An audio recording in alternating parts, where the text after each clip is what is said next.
Chapter 232 the brave hertz বার। ওই লোকটা কিভাবে জানল যে আমি শেরিফ রেসিপিটা কিনেছি? শিও দেরেচার গাঢ় সবুজ চোখের তারা অবাক হয়ে ছোট হয়ে এলো 4-5টা জরিপ করার সময়, কিন্তু সে এমন কাউকে দেখতে পেল না যে সন্দেহজনকভাবে তার দিকে তাকিয়ে আছে। মিস্টার এর কথা অনুযায়ী এখানকার লেনদেনগুলো তো খুব নিরাপদ আর গোপন হওয়ার কথা। শেষমেশ শিও দেরেচা নিজেকে সামলাতে না পেরে সেই সিঙ্গল সোফাটার দিকে তাকালো যেখানে মিস্টার এ বসেছিল।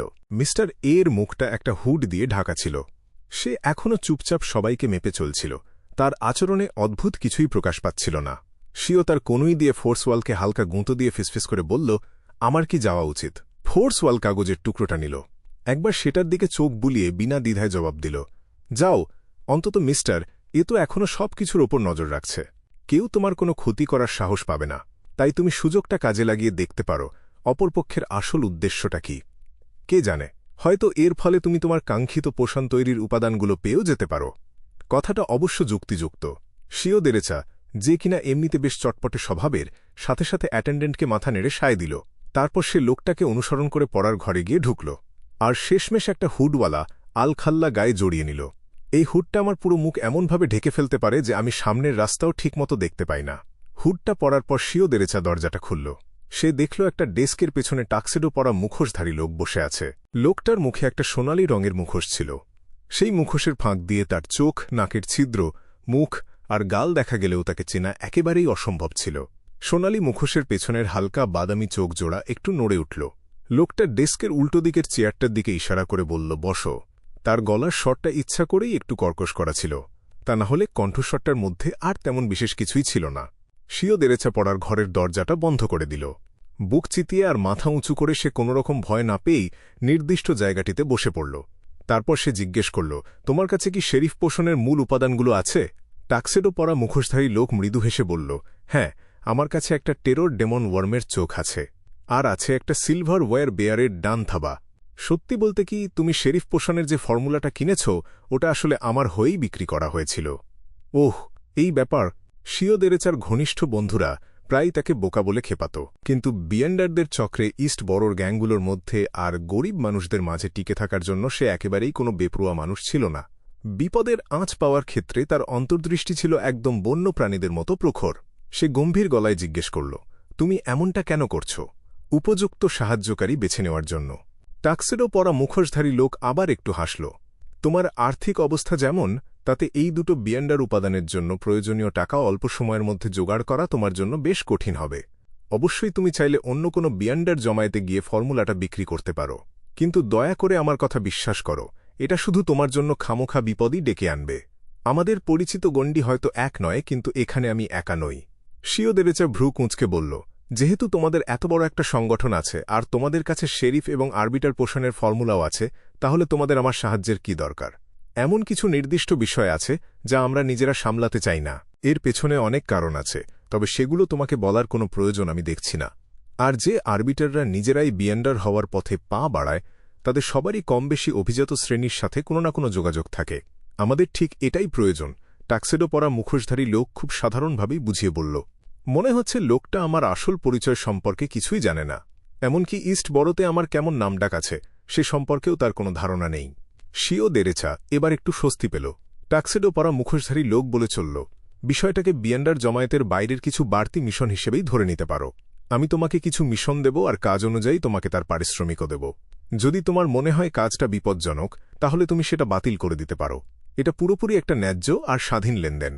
তোমার কাছে যথেষ্ট টাকা জমে গেলে তুমি আমার কাছ থেকে ওই উপাদানগুলো কিনে নিতে পারবে। এটা শিও দেরেচা, যে কিনা তখনও নিজের আর্থিক টানাটানির সাথে যুদ্ধ করছিল, এই কথায় তার বুকের ভেতরটা ধক করে উঠল। সে 9 সেকেন্ড পর্যন্ত খুব ধীরস্থির থাকার অভিনয় করে চলল। তারপর সে বলল, যতক্ষণ পর্যন্ত মিশন বাতিল করার অধিকার আমার থাকছে, আমি বিষয়টা ভেবে দেখতে পারি। কোনো সমস্যা নেই। টাক্সেডো পরা মুখোশধারী লোক হাসল। ভবিষ্যতে আমরা কোথায় আর কিভাবে দেখা করব সেটা আমরা আলোচনা করে ঠিক করে নিতে পারি। তুমি যাতে স্বস্তি বোধ করো, তাই খুঁটিনাটি বিষয়গুলো ঠিক করার অধিকার আমরা তোমাকেই ছেড়ে দেব। ঠিক আছে? যদিও শিও দেরেচা তখনও বেশ বিভ্রান্ত ছিল এবং বুঝতে পারছিল না কেন অপরপক্ষ তাকে এসব মিশন করতে দিচ্ছে, তবুও সে রাজি হয়ে গেল। অন্ততপক্ষে এই মুহূর্তে সে কোনো স্পষ্ট বিপদের আভাস পাচ্ছিল না। ক্লাইন মোরেত্তি পুরো রবিবার দিনটা চেয়ার আর চায়ের সেট কেনা এবং নিজের জামাকাপড় সেলাই করার কাজে ব্যস্ত থাকল। বসার ঘর, খাবার ঘর আর নিজেকে আগের অবস্থায় ফিরিয়ে আনতে তার মোট 6 পাউন্ড 9 সলি খরচ হয়ে গেল। কি বিশাল একটা ক্ষতি হয়ে গেল। আমি আশা করছি পুলিশ বিভাগ মেডসল্টের সম্পত্তি থেকে আমার এই ক্ষতির ক্ষতিপূরণ দেবে। দীর্ঘশ্বাস, তবে এর সম্ভাবনা খুবই কম, কারণ খুব বেশি হলে তারা আমাকে সম্পত্তির সামান্য একটা অংশই দেবে। ক্লাইন মোরেত্তি খুব পরিপাটি করে রসিদ আর মেমোগুলো এক জায়গায় গুছিয়ে রাখল। ভবিষ্যতে কোনো একদিন কাজে লাগবে ভেবেই সে এগুলো তুলে রাখল। অবশ্য শুধু আয়ের দিক থেকে চিন্তা করলে সে বেশ ভালো একটা অঙ্কের টাকাই কামিয়েছিল। মেডসল্টের বিয়ন্ডার বৈশিষ্ট্যের দাম অন্তত 300 পাউন্ড বা তার চেয়েও বেশি হবে। তবে এই সব কিছুর পেছনের মূল শর্তটা হল যে ক্লাইন মোরেত্তির একটা বিয়ন্ডার চক্রের সাথে যোগাযোগ থাকতে হবে। রাতের খাবারের পর ক্লাইন মোরেত্তি একটা টার্টলনেক সোয়েটার, তার ওপর এক রঙের আরেকটা সোয়েটার, একটা ধূসর নীল রঙের মজুরদের কোট আর একটা টুপি পরে নিল। তারপর সে আবার বাইরে বেরিয়ে পড়ল।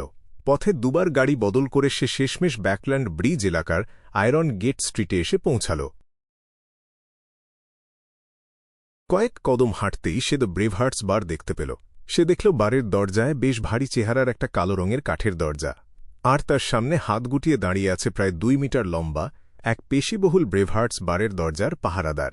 পেশিবহুল ব্রেভহার্টস বারের দরজার পাহারাদার ক্লাইন মোরেত্তিকে একবার ওপর নিচ মেপে নিল। তবে সে ক্লাইনকে দরজা ঠেলে ভেতরে ঢুকতে বাধা দিল না। কিন্তু ভেতর থেকে ভেসে আসা উল্লাসের শব্দ শুনে লোকটার গলা একবার কেঁপে উঠল। বারে ঠিক এই সময়টাতেই সবচেয়ে বেশি জমজমাট ভিড় থাকে। ক্লাইন মোরেত্তি ভেতরে ঢোকার আগেই অনুভব করল যে এক ঝলক গরম হাওয়া তাকে যেন ঘিরে ধরল। সে মল্ট বিয়ারের কড়া গন্ধ পাচ্ছিল, আর সাথে প্রচুর হট্টগোলের শব্দও শুনতে পাচ্ছিল।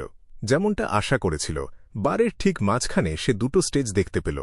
এর মধ্যে একটা স্টেজে কুকুর দিয়ে ইঁদুর শিকারের প্রতিযোগিতা চলছিল, আর অন্য স্টেজটাতে দুজন বক্সার লড়াই শুরু হওয়ার জন্য ধৈর্য ধরে অপেক্ষা করছিল। অ্যালকোহলের সুবাসের সাথে চারপাশের মানুষের ঘামের গন্ধ মিলেমিশে একাকার হয়ে আসছিল।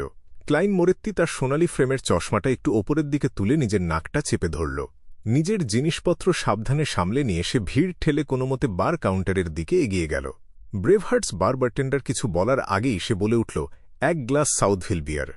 লোয়েন কিংডমে তৈরি হওয়া যত বিয়ার আছে তার মধ্যে এটাই ছিল সবচেয়ে সেরা। 5 পেন্স। ব্রেভহার্টস বার বারটেন্ডার একদম যন্ত্রের মতো জবাব দিল। ক্লাইন মোরেত্তি পকেট থেকে এক মুঠো কয়েন বের করে সেখান থেকে গুনে গুনে 5 পেন্স আলাদা করল। তারপর সেই পয়সাগুলো দিয়ে সে সোনালি বিয়ারে ভরা একটা বড় আকারের কাঠের মগ কিনে নিল। বিয়ারের সুবাসটা ছিল দারুণ লোভনীয়। এর সামনে অনেক বিয়ারকে তো অ্যালকোহলই বলা চলে না, বড়জোর সাধারণ পানীয় হিসেবে ধরা যায়। ব্রেভহার্টস বার বারটেন্ডার মৃদু হাসল। ক্লাইন মোরেত্তি মগটা তুলে এক চুমুক বিয়ার মুখে নিল। এটা বেশ ঠান্ডা আর সতেজ একটা অনুভূতি দিচ্ছিল। প্রথমে স্বাদটা একটু তেতো আর সুগন্ধি মনে হলেও একটু পরেই মল্টের আসল স্বাদটা যেন মুখের ভেতর ফেটে পড়ল। বিয়ারটা গিলে ফেলার পর মুখে একটা হালকা মিষ্টি স্বাদ লেগে রইল।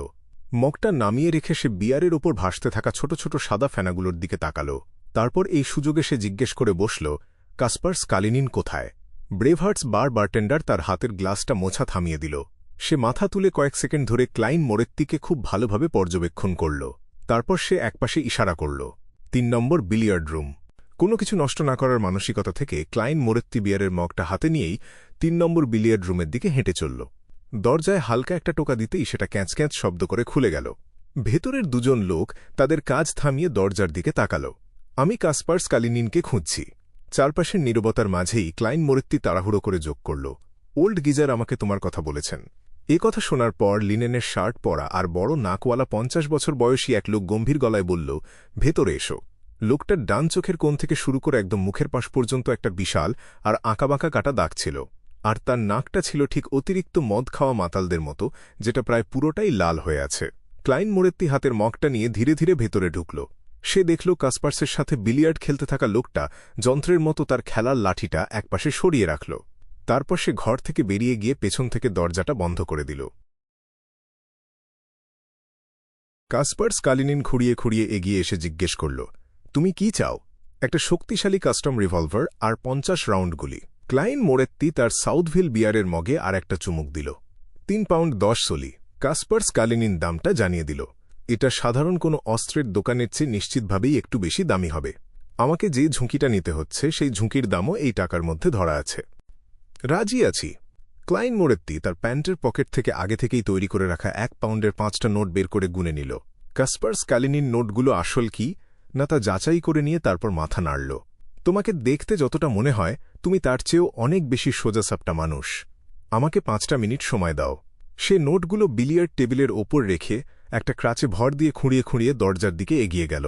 কাসপার্স কালিনিনকে বেরিয়ে যেতে দেখার পর ক্লাইন মোরেত্তি আবার সেই আমলের জনপ্রিয় খেলা বিলিয়ার্ডের দিকে চোখ ফেরাল। সে দেখল যে খেলাটা পৃথিবীর স্নুকার খেলাটার মতোই অনেকটা একই রকম। এটা নিশ্চিতভাবেই তোমার কাজ হবে। সম্রাট রোসেল সে প্রায় তার গাম্ভীর্য হারিয়ে মাথা নাড়তে নাড়তে হেসে ফেলল। সামান্য কিছুক্ষণ অপেক্ষা করার পর কাসপার্স কালিনিন দরজা ঠেলে ভেতরে ঢুকল। তার হাতে বাদামি কাগজে মোড়ানো একটা প্যাকেট আর 5 শলির 2টো নোট ছিল।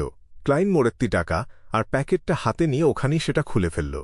একটা রিভলভারের লম্বা আর রূপালী রঙের নলের দিকে তার চোখ আটকে গেল। রিভলভারটার হাতল দেখে মনে হচ্ছিল সেটা আখরোট কাঠ দিয়ে তৈরি। এছাড়া বাক্সটার ভেতর 50টা চকচকে গুলি খুব সুন্দর করে গুছিয়ে রাখা ছিল।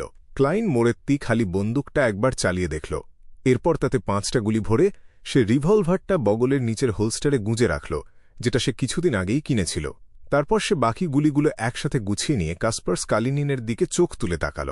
সে একটু ভেবে নিয়ে জিজ্ঞেস করল, আমি যদি একজন ভালো বডিগার্ড ভাড়া করতে চাই তাহলে আমার কার সাথে যোগাযোগ করা উচিত?